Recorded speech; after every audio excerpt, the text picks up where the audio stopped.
So today I'm so excited to show you my favourite deck so far in the Brothers War. We're going to surprise kill our opponents with some big prototype artifacts without relying on reanimator spells to cheat them out. Hey everyone, Hex here, and today we're playing with some sweet prototype cards and winning out of nowhere. But before we get going, and as always, I really appreciate your support for this channel, and if you haven't yet, go ahead and click the subscribe button below. It really helps the channel, and you won't miss out on upcoming decks as we go into the new standard. But anyway, onto this deck, and this is by far and away my favourite deck of the set so far. Don't miss the first game just to see how powerful these cards can be, and how our opponents don't think they're losing until they actually do. So firstly, let's talk about the two main creatures in this deck. We have Steel Seraph. It's a 6-cost 5/4 artifact angel creature with flying that you can pay its prototype cost for a colourless and a white, and then it's just a 3/3. Either way, it says at the beginning of combat on your turn, target creature you control gains flying, vigilance or lifelink until end of turn. So pairing this with other creatures gets loads of decent value and some big attacks in. Our other prototype creature is the Phyrexian Fleshgorger. This absolute house is a 7-drop 7/5 or a 3-drop 3/3. It has menace and lifelink and ward, and its ward cost is to pay life equal to its power. This card is so strong and it just wins games outright. Now how do we pay the full cost of these cards? Well, we're going to use one of three methods. Firstly, touch the Spirit Realm. With this card you can exile your creature and return it back to the battlefield. Now it always returns as the non-prototype cost creature, even if you originally had cast it for its prototype cost, and do this in your opponent's second main phase to be able to surprise attack the following turn. Secondly, we're using Fake Your Own Death. This says until the end of turn, target creature gets +2/+0 and gains when this creature dies, return it to the battlefield tapped and you get a treasure. So we can either wait for the opponent to target this to ultimately kill it, maybe even pay the ward cost, and then we get to cast this. It will simply return as the full creature. We also have plenty of ways to sacrifice our own creatures too, if our opponent is reluctant to kill our stuff, including a copy of Diabolic Intent, just to see if this is a place it can work. For 2 mana and sacrifice a creature, you get to tutor for any card and put it in your hand. Finally, we are running 2 copies of Repair and Recharge. If all else fails, this is our redundancy. For 5 mana, return target artifact to the battlefield. You could play Invoke Justice here, but I just couldn't always guarantee 4 white mana when I was testing this deck, so I went with the Repair and Recharge, but either one is probably fine. The rest of the deck is how we find our cards and stay alive. So creature-wise, we're using Spirited Companions and Anointed Peacekeepers. I think the Peacekeeper is such a good card to help us play around our opponent's spells, plus Flicker in this too is a very valid move. Interaction wise, we're using Cut Downs, Reckoner's Bargain for some card draw and sacrifice triggers, Rite of Oblivions to both exile and sacrifice, Soul Transfer for Planeswalkers mainly, and finally Depopulate.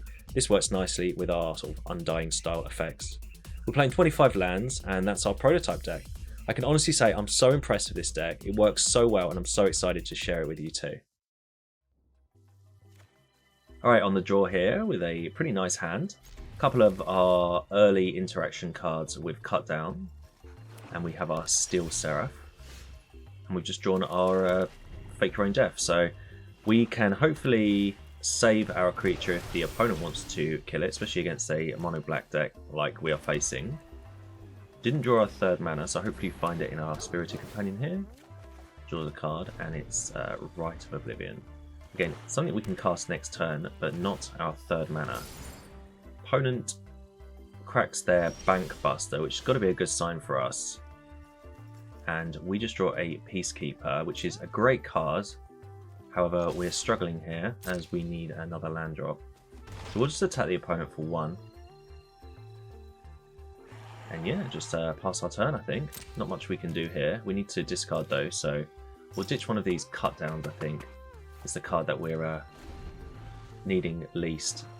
Opponent with their 4th mana, which means Sheoldred, of course it does, in a black deck. Alright, so they're not looking too great here. We do have the Rite of Oblivion, and I guess that's a decent answer for Sheoldred. We would lose our Spirited Companion. Unfortunately, we can't Fake Your Own Death here. Kind of wish the opponent somehow wants to destroy our Spirited Companion. At least we could have cast our instant there, but we just draw a Fleshgorger. Still no 3rd land, so this is a really tough game. But we will certainly kill Sheoldred now. I mean, we're on 14. We're not dying particularly soon. I mean, this could be an Invoke Despair right now. 5 black mana. Instead, it's a Cruelty of Gix. Okay. And they've gone straight into our hand there. So we have a load of decent creatures they can reanimate. They're probably wondering what's going on, because it's a few odd cards here. But we'll see what they take. I mean, any of them are pretty good. Fleshgorger is the one that I would expect, and yeah, that's the one that they target. So we do find our third mana drop there, which is nice. Now, there is an interesting play we can make in a couple of turns. So we'll just drop our Anointed Peacekeeper first, find out what we're up against. And there's a Bankbuster and Liliana in their hands. Kind of don't really care about these cards. We'll just name Liliana. If they want to spend all their mana next turn casting Liliana to kill our Peacekeeper, so be it. Cruelty of Gix's second chapter happens and they lose 3 life. Search for a card. And they probably searched for their other Gix, which they've played. And they're now going to discard another creature from my hand, probably the Angel, and that's the one that they have chosen to take. And Evolve Sleeper. Okay, so although we've only drawn 3 land this whole game, we're in a pretty decent spot right now. We're just going to sort of hold fire for next turn by cutting down this Evolve Sleeper and just holding open 2 mana. It's going to be important that we get the opponent get their life total down as much as possible, and they go down to 12. They're going to take 3 more through the second Cruelty of Gix. But importantly, they're going to target a card in our graveyard and put it onto the battlefield under their control. And they target the Fleshgorger, it looks like. Yep. And this is the play that I mentioned a second ago. As they play a second Cruelty of Gix and go straight into our hand. So the play that I mentioned a couple of turns ago is using our Touch the Spirit Realm here. So the opponent needed really to go straight to chapter 3 there. They're not really seeing what we're about to do. We get to pass to the opponent's second main phase, and we get to discard our Touch the Spirit Realm, targeting the Phyrexian Fleshgorger. We do take 7 damage in doing so, but we are going to flicker this creature, and as it re-enters the battlefield, not only is it going to come back as a 7/5, it's also going to come back onto our side of the battlefield as it's our creature. And because we're doing it on their turn, it's going to attack next turn as well. So unless they've got a 1-drop here, they're going to be taking 10 damage. And opponent gives us the oops, seeing what's happened. And yeah, we've won out of nowhere there. That was a great win there. Alright, on the play, with a pretty nice hand, we have quite a low curve in our deck. We're never going to cast our creatures for their full cost, so this is pretty nice, and 4 mana is always good as well. So we'll play our tap land here and say go. Opponent with a mountain. And they pass the turn. Alright, so not sure what we're up against, but we'll play our Spirited Companion here, and we'll get the value as it hits the battlefield. And if they want to burn it or do what they want to do, then so be it. But we get to draw a card from that, and it's another Touch the Spirit Realm. So I'm liking where we are. I always find that the Anointed Peacekeeper is pretty good against mono red decks, if the opponent's playing mono red, which they looks like they are, and it's Radah's Firebrand. Yeah, so the Peacekeeper's pretty good because it's not like a massive amount of spells that can deal with it, and we get to see what they've got anyway. And yeah, Thundering Raiju, Play with Fire, Squee, and the Stormseeker. We'll name the Reckless Stormseeker here, as it's a card that I don't really want on the battlefield, but they can't currently kill our Peacekeeper with the cards they've got in their hand, and we're just trying to slow the game down until we can start doing something. We did draw our prototype there, so our Fleshgorger, and we have a combo in our hands with the Touch the Spirit Realm and the prototype here. We just got to hang in there, get our 5th mana drop, and then let's take it from there. As the opponent plays Squee, and they can't attack because of our Peacekeeper. We draw Depopulate. Alright. So Depopulate is pretty much in here for this particular matchup, as in testing I was getting overrun by red decks. But the question is, do we want to play it right now?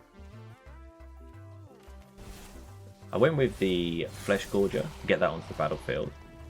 And I do want to depopulate, but I want to depopulate with enough mana to be able to exile the creature using Touch the Spirit Realm and bring it back. So we are going to try and hope that the opponent puts loads of creatures on the board, and then we're going to try and blow them out with the Depopulate. I mean, also they can't really attack into this worm as well. It's a 3/3 lifelink, and it's Felden. Okay, so this has haste and it can't block, and when it's dealt damage, you exile that many cards on top of your library. Choose one of them until the end of the turn. You get to play that card. So you don't really want to block that card, and I'm not going to block it. We're going to make up loads of life with our Fleshgorger anyway. Okay, opponent passed the turn. Ooh, repair and recharge. That's a good card. If we want to depopulate, we can bring back the Fleshgorger from the graveyard. But right now, I want to deal with Skoy, and Rite of Oblivion is a pretty clean answer to deal with this. Exiling it so they can't keep returning it from the graveyard. Don't care too much about this Firebrand. We'll sacrifice our dog. I guess we could have attacked first, maybe. But doing it this way allows us to attack with the Fleshgorger to put a stop in the opponent's second main phase. Always make sure you do that rather than let it go to end step if you're going to channel the Touch the Spirit Realm, because it returns, the creature returns in your next, or in the next end step, beginning of the next end step. So okay, and yeah, that's exiled. I think the stick that the opponent's got is this Play with Fire in their hand. Don't really have any creatures that they can hit with it, and I mean, yeah, we'll just attack with a Fleshgorger. They can't block it, it's got Menace. Don't want to attack with a Peacekeeper here, I don't really want to lose it. It's stopping that Stormseeker from coming down. And yeah, we just go back up to 21 now, so Fleshgorger already doing its thing. We have a stop, like I said, in their second main. Our opponent plays with fire. One of the nice interactions is if they did have like a lightning strike or something, they pay the costs of the ward, and then before the creature dies we could flicker it ourselves. So yeah, we'll go through the opponent's attack phase. We'll just take 5. We're going to be gaining so much life next turn anyway. And yeah, second main phase, they drop a Radar's Firebrand. So that's fine with me. And yeah, we'll now channel the Touch the Spirit Realm, targeting our Fleshgorger. And yeah, it's going to come down as a 7/5, so pretty nice. Not paying the full cost for that, but we've still got a 7/5 on the battlefield. And just the way that the creatures line up, the Firebrand isn't going to be able to do anything about this. So we can just attack for 7, unopposed, and we go back up to 20, opponent down to 10. And I'm just going to pass the turn and keep the Touch the Spirit Realm in our hand in case we need to do anything with that. The Repair and Recharge is also another good way to bring back the Fleshgorger from the graveyard if we need to, but we can just take this damage. Don't block this Felden, and we go back down to 12. But we've got 10 damage on board here. We can even Touch the Spirit Realm any blockers that they put down to get it off the battlefield and attack the opponent down for 10. And it's just a Kamano. So I'm not sure what they can have for 2 mana. So we just draw another Depopulate, our other Depopulate. Yeah, we just attack them for lethal. That was a really good win there.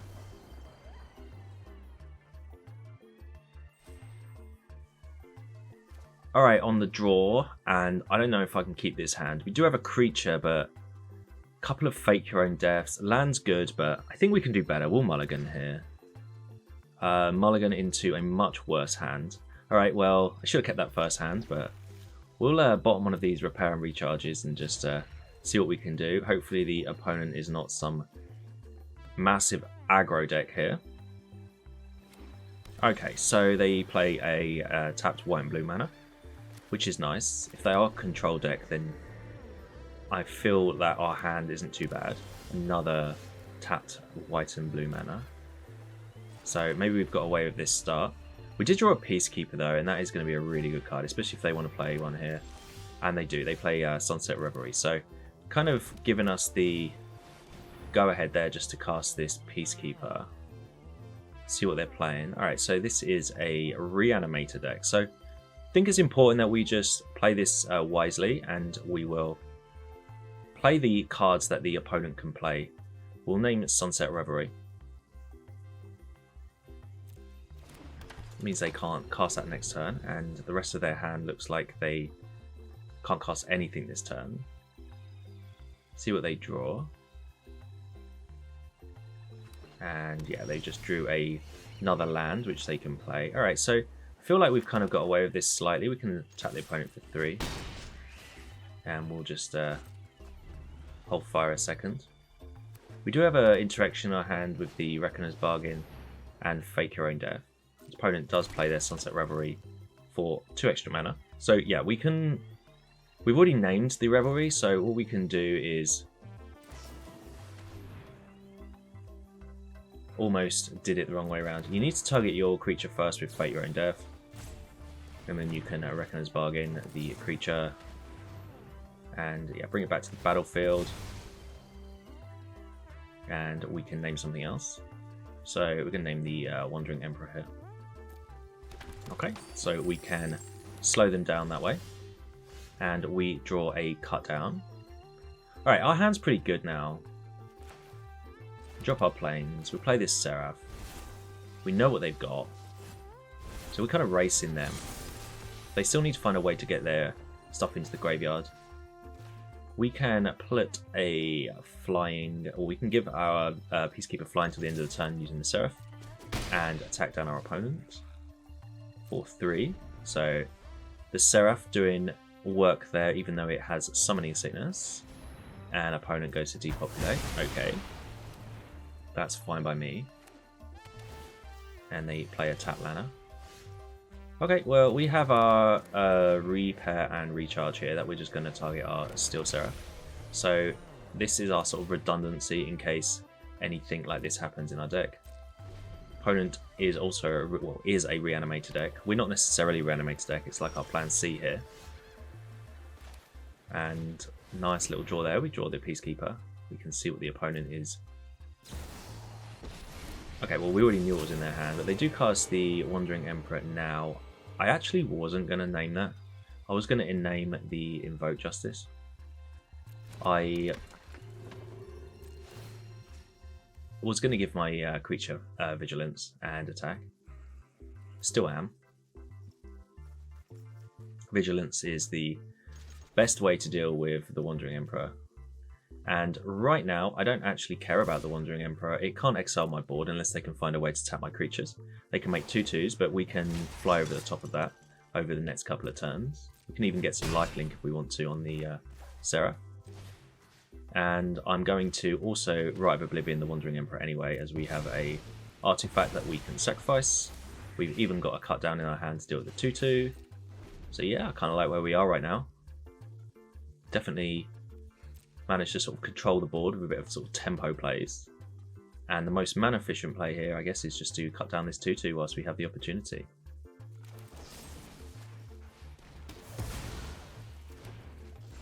As we draw a Touch the Spirit Realm. Alright, so I can't really see us losing this game now. So we'll just attack the opponent here. They don't have anything in their graveyard. We'll just make sure we keep our creatures vigilant in case that's a Wandering Emperor in their hand. And we'll just attack the opponent down for 8. End our turn. So we've got to see how our deck works when it needs to reanimate here, and the opponent scoops it up. It can't come back from that. Alright, on the play with a really good hand here. I really feel like the Peacekeeper in your opening hand is always going to be a keeper. We'll see what our opponent wants to play though, and the cut down's pretty nice as well. Okay, so we'll play down our Caves of Koilos here. And see what they want to play. We've got our cut down in case they put down an early creature. Clockwork Drawbridge. Alright. Okay, I'm really not sure what's going on here. I mean, we could cut that down. I'm sure it's in the deck for a reason. I always find that when you play against opponents who have a strange sort of opening play, it's suspicious, and I'd to be honest rather play a turn 1 Evolved Sleeper. We do have Diabolic Intent in our hand. Maybe this is an opportunity we get to use that card. I just put the card in the deck because I'm keen to try it out somewhere. It does sacrifice a creature, which is what we kind of want to do.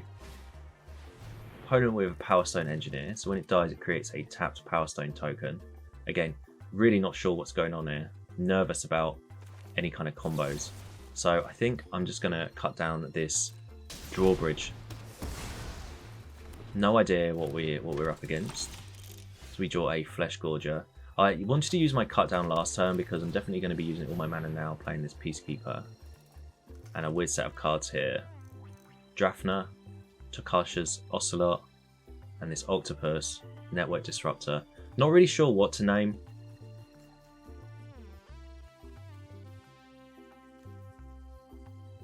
Gonna name Drafna because it looks like a card that is in the deck for a reason. I'm gonna explore that card after the games though, just to see what they're doing. Okay, and a third land, and it's the Acquisitions Octopus. So I'll put that card up on the board if you're not sure what it does, because I wasn't particularly sure at the time. We draw a cut down. Don't really want to use my Diabolic Intent to sacrifice my Peacekeeper. I'm not really sure what I'd be necessarily looking for right now. So I'm guessing the opponent's got some kind of combo that they're going to use to try and kill us or to take over the board. And I think in this kind of instance, playing the Seraph here is really good, as we get to give our Peacekeeper flying, and we get to attack the opponent and start doing some damage to them, down to 17. Opponent with a 4th mana. And Network Disruptor. Okay, so that gets to tap one of our creatures, which is fine. No real attacks for the opponent due to the vigilance of the Peacekeeper. But they can reconfigure their Octopus onto their Engineer and attack. Okay, this is suspicious. No block. Can't think of anything in their hand or anything in the game that could kill my Peacekeeper here. I guess they get a Power Stone out of it. So maybe that's what they are. They're just a Power Stone combo kind of deck. If anyone knows, let me know. We draw an Eiganjo. Wish it was a black mana so we could cast our Fleshgorger. But so be it. Just going to keep giving our Peacekeeper flying and just attack the opponent.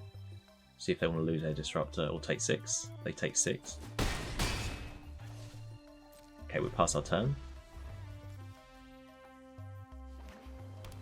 Opponent finds their 5th mana. So I'm sure they're missing pieces of their deck here. And it's Takasha's Onulet. Okay. You leaves the battlefield, you gain 2 life. There's Unearth 4. So lots of commons in the opponent's deck that I've, to be honest, never seen before. So super interesting. Oh, and they just scoop it up anyway. Never got to see what they were trying to do. Alright, on the play here with a... yeah, this is a pretty funny hand. We've got 3 of our prototype creatures. In fact, all our creatures cost 3 mana. But we do have 3 mana, so it might not be too bad here. Hope the opponent doesn't come out all guns blazing. Well, they do play a red mana, but no follow-up spells there, so that's got to be good. We drew our Rite of Oblivion, and opponent play with Fires Our Face. So probably some kind of, maybe some of this spells deck, an Izzet deck, prowess deck maybe. Who knows? I like to think though that we can drop the Peacekeeper next turn and have a look to see what they do have. And they play a Firebrand. Okay, pretty popular card these days at the moment. So we'll just drop this Peacekeeper, see what they've got, and it's a Stormseeker, Lightning Strike, a couple of Play with Fires.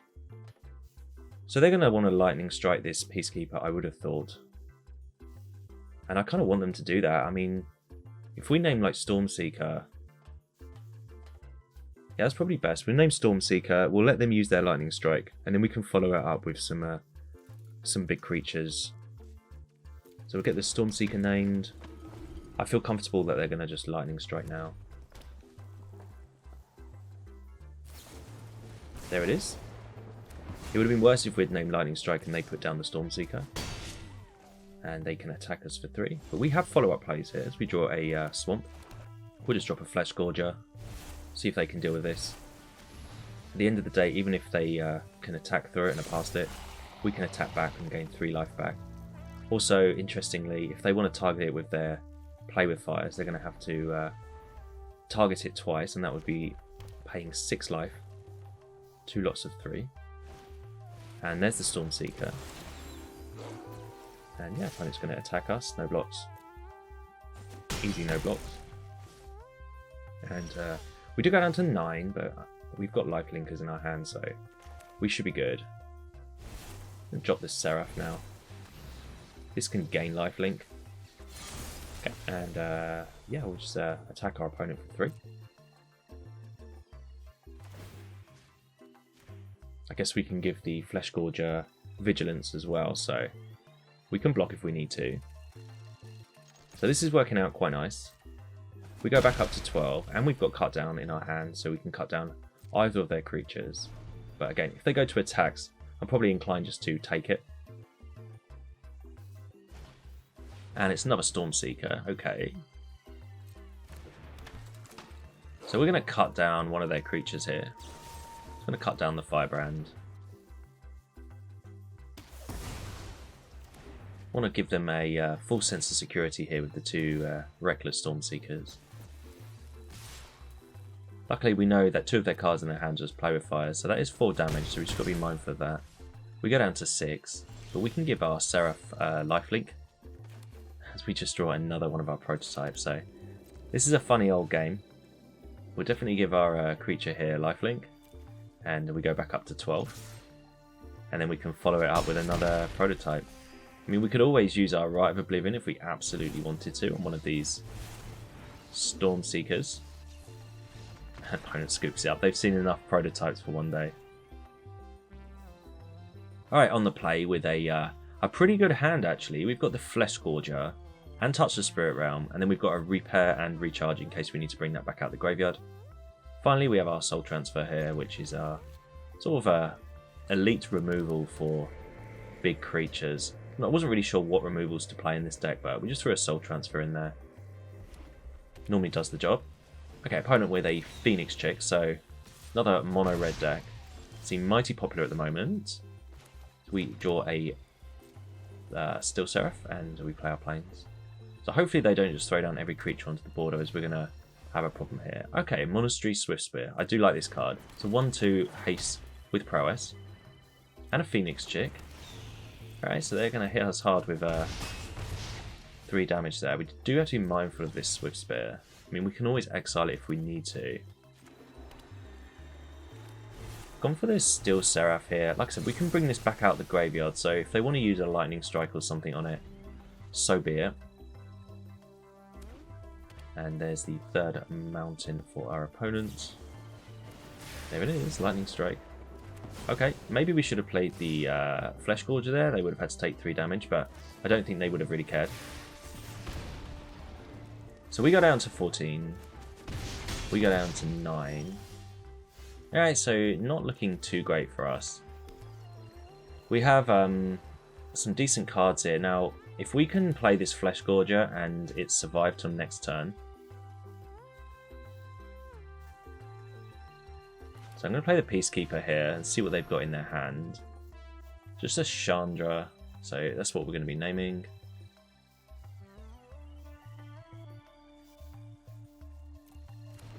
Okay, the other card was Mishra's Foundry, so it's just a land that they can attack with. So they don't have any good attacks with the Swiftspear, so they're attacking us in the air for 2.